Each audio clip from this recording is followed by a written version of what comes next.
Comment compléter une addition à trous? C'est ce que nous allons voir sur cet exemple d'exercice sur WIMS. Alors, on nous donne un énoncé, on nous demande de compléter une égalité où il y a un terme qui manque ici, ce qu'on appelle une addition à trous finalement. Et le but, c'est donc de trouver quelle est la valeur ici qu'il va falloir mettre pour que l'égalité soit juste. On a plusieurs façons pour répondre à cet exercice. Alors, une des premières façons qui peut être tentante, c'est d'essayer différentes valeurs pour voir ce qui marche pas. Par exemple, je pourrais me dire, si j'ajoute 1, qu'est-ce que ça donne? 7,5 plus 1, ça fait 8,5, ça n'est pas 5,1. Donc on voit que 1, ce n'est pas une bonne valeur. Puis on pourrait en essayer d'autres comme ça. On continuerait peut-être à avoir du mal, parce que si j'essaye 2, 3, 4, etc., ça ne va toujours pas marcher. Le problème ici, c'est qu'on est dans un cas particulier où on doit ajouter un nombre pour obtenir un nombre plus petit que le nombre de départ. Autrement dit, il va falloir ajouter un nombre négatif. Alors je pourrais essayer aussi différentes valeurs. Par exemple, moins 1. 7,5 plus moins 1, ça ferait 6,5, c'est pas encore ça. On sent bien que pour avoir du 5, il va falloir enlever au moins 2. Si j'ai 7,5 moins 2, ça ferait 5,5, on y est presque. En fait, il me reste 0,4 en trop. Du coup, je pourrais avoir l'idée d'enlever 2,4. Ça me ferait 7,5 moins 2,4. Et là, si je fais le calcul, je tombe bien sur 7,1. Donc on voit que la réponse, c'est moins 2,4. Il faut ajouter un nombre négatif pour pouvoir diminuer ce 7,5. Cette méthode-là, elle peut être rapide si on a l'intuition, si on a l'habitude de manipuler les nombres et si on a des nombres pas trop difficiles. Mais je vais quand même vous montrer une autre méthode qui sera toujours valable.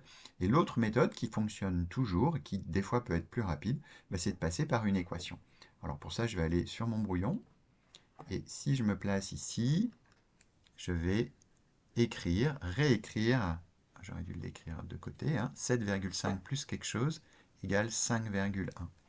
Donc je vais réécrire mon 7,5 plus quelque chose égale 5,1. Ça, c'est mon énoncé. Et ce que je cherche, c'est ce quelque chose. Alors, ce qu'on cherche là, ce truc-là, ce sera notre réponse. On prend l'habitude en mathématiques de lui donner un nom, de le remplacer par une lettre. Et cette lettre ici, ça pourrait par exemple être la lettre X. En fait, on peut bien utiliser la lettre qu'on veut, mais on a pris l'habitude en mathématiques d'utiliser la lettre X pour les choses qu'on ne connaît pas. Donc ce qu'on va faire pour trouver X, on va se rendre compte que ce qui nous dérange à gauche, c'est le 7,5. En fait, si j'enlève le 7,5 qui est à gauche du signe égal, je vais me retrouver avec X tout seul. Et X tout seul, c'est bien ce que je veux. Donc je vais enlever 7,5 à gauche. Mais comme j'ai un signe égal, tout ce que je fais à gauche, il faut aussi que je le fasse à droite. Sinon, ce ne sera plus une égalité. Pour que ça reste la même chose des deux côtés du signe égal, dès que je fais quelque chose à gauche, par exemple enlever 7,5, il faut que je refasse la même chose à droite. Alors c'est pratique parce que 7,5 moins 7,5, on a bien les nombres ici, 7,5, qui disparaissent à gauche. C'est bien pour ça qu'on a fait ça. Autrement dit, à gauche de mon égalité, il n'y a plus que x, ce qui m'intéresse, l'inconnu. Par contre, à droite, le 5,1, il est toujours là. Mais j'ai aussi moins 7,5.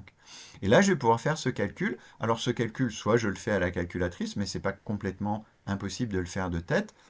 Vous vous rappelez, quand on veut faire une soustraction, un petit nombre moins un grand nombre, on sait déjà que le résultat sera négatif. Donc je sais que la valeur de x est négative.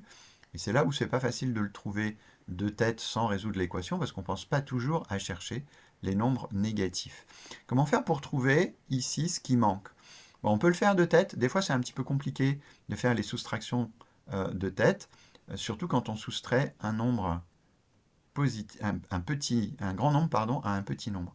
Du coup, ce qu'on peut faire, maintenant qu'on a vu que le résultat serait négatif, c'est dans notre tête ou au papier, poser la soustraction dans l'autre sens. 7,5 moins 5,1, ça on sait faire, parce que c'est un grand nombre moins un petit nombre, on a appris ça longuement au collège.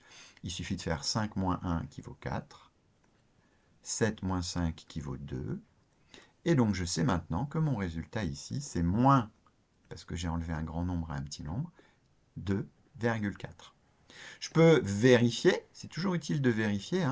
Pour vérifier, je peux simplement réécrire le premier terme de mon égalité avec mon x qui vaut moins 2,4. J'aurais pu écrire 7,5 plus moins 2,4, mais j'écris simplement 7,5 moins 2,4.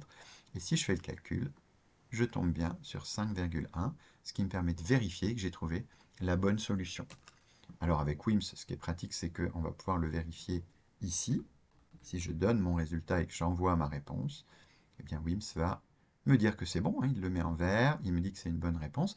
Et si je regarde la solution, ben il a bien fait comme nous, hein, il a remplacé la valeur manquante par une lettre x, il a écrit l'équation, il a enlevé 7,5 des deux côtés, et ça lui permet d'obtenir moins 2,4, le résultat. J'espère que cette vidéo vous aidera à réussir cet exercice. Bonne journée à vous!